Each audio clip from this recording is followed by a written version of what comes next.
Alright, so this is a quick video on how to do returns and stuff like that, how to manage returns. So when you sign into eBay, you're in the Seller Hub, you'll see here there's a return request to respond to, so I'm going to control-click that, open it in a new tab. Another way you might notice this is if you're in Messages and you see that the buyer has a return. So this guy wants to do a return request. With Amazon items, we have free returns for any reason for almost all items. So this says doesn't work or is defective. So let's copy the buyer name first so we can find him. Now notice here the returns are shipped. We're just waiting on them to arrive and then we'll refund the buyer. But this one we need to respond to it. And if we don't respond to it by August 7th, they can open a case against us, which is bad news. Cases are what can completely screw our account if we get more than 2 of them opened in like a year.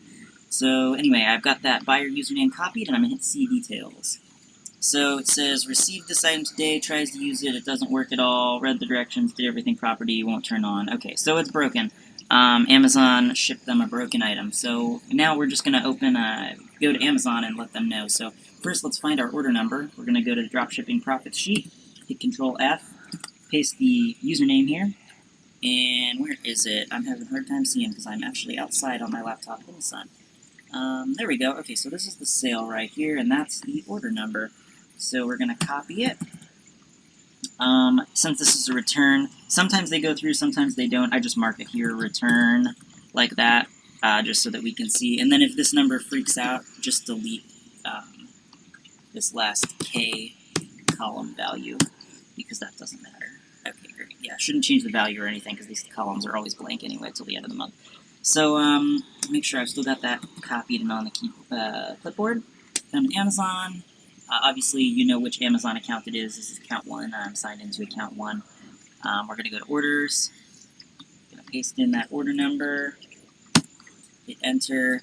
Bam! Oh, right there. Okay. So, delivered today. Did they say they tested it yesterday? I feel like they said they tested it yesterday. Nope, they tried it today. Okay, so it just arrived and they just tried it and it just didn't work, so they opened the thing right away. Cool, so we're going to return or replace items. We shouldn't have to pay anything for this because it is, we'll see though. Sometimes they try to charge us, but it was broken. That's not our fault, so I should get a free return for this. So why are you returning it? Now, sometimes you have to stretch the truth a little bit here if there's not a good option, because obviously we're not telling them we're dropshipping. We are the buyer in their mind. We don't want Amazon to know that we're dropshipping. And so what we're going to do is just find the one that sounds accurate for this one.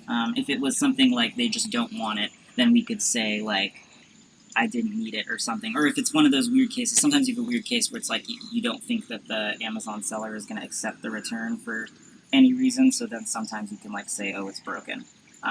But in general, as long as the buyer's reason is a valid reason, just use that and just copy paste. So let's say, where's the one? Product, missing products, product damage, but okay, shipping box, that sounds right. Well, is there broken or defective? Item defective or doesn't work. There we go, okay. So, return details. I gotta talk kind of fast here because my battery's pretty low on my laptop. So, I'll just copy this.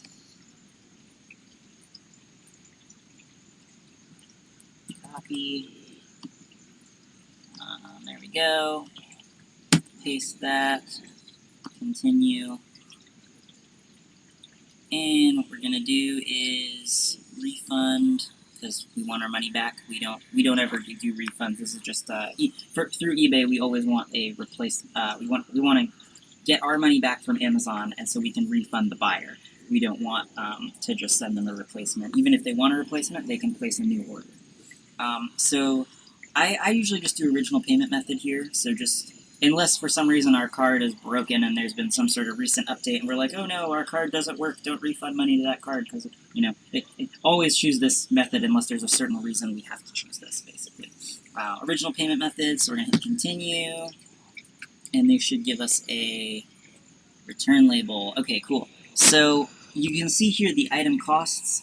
We can do any of these return options pretty much. Always go for USPS.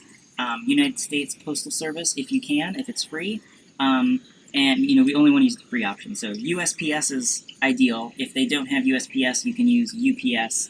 And if they don't have UPS, you can use FedEx or something like that. If they don't have any of those, you know, you can use whatever else it is, but we can't use one of the Amazon drop-off ones because we need an actual return label so that we can add the tracking number and everything. So right here, pickup is free, but I think that has something weird to it. So we're just going to go USPS drop-off. That'll work. USPS is ideal. UPS, if that's not available, and then if UPS isn't available, you can use FedEx. But it has to be one of those three.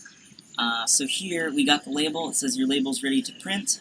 So we're going to hit print and boot. So this is the PDF. I don't actually know what is saved to my desktop currently or if there's any personal information. So I'm going to pause the video really quick. But, you know, if you've got a printer hooked up, you know, you're just going to change from your printer to save to PDF. This is their label. So here, I'm going to pause the video really quick. Okay, bam, I'm back now. So I just saved it. I made a new folder on my desktop because there was a lot of stuff there. And I just saved it as a PDF, called it la la la la la la la, because why not? So anyway, now what we're going to do is we're going to come over to the Resolution Center. Sometimes Amazon will give you trouble here, and it'll give you a return label that's not a real return label, doesn't have a tracking number. So let me know if you have issues with that, and I'll make a video or something about how to deal with that. So now we're going to accept this return because we've already got the return label. So see details, blah, blah, blah. There's an issue. I'm just going to accept the return right here. Because accepting the return will make this, you know, this stuff go away. Sending a message just postpones it, and then they can escalate to eBay. Partial refund, the buyer can ignore it, and then it can go to eBay. We never want it to go to eBay, obviously. Full refund closes it, but they keep the item, and we just lose money. Different item, this one, it can still go to eBay. This one, it can still go to eBay. This one, they are responsible to ship it to us using our label. So, continue. And now, this can get confusing sometimes. So this, we can buy them a label, but that's expensive, and we're not doing that. And also, this is not Amazon. This is like an old address that I used to live at. We don't want anything coming here. We want it to go to Amazon so that we get our money back when it gets returned to Amazon. So upload your own label. Makes it look like a photo here. And here's the la la la la label that I typed out. So we're going to hit open right there, PDF. Looks like you need to add a picture, but PDF is just fine there. And let that upload. Second. Great. Now this tracking number is like always wrong, so just delete it. And the carrier was UPS. Alright, tracking number right here. So we're just going to type this in and make sure that it is correct. So here we go. So tracking number looks like 1Z675 70Y 90 0990 0905. Did I do that right? That looks right. Okay, cool. So, we can close this now because we have that. And now we're just going to continue. And bam. Okay, so you've sent a return shipping label.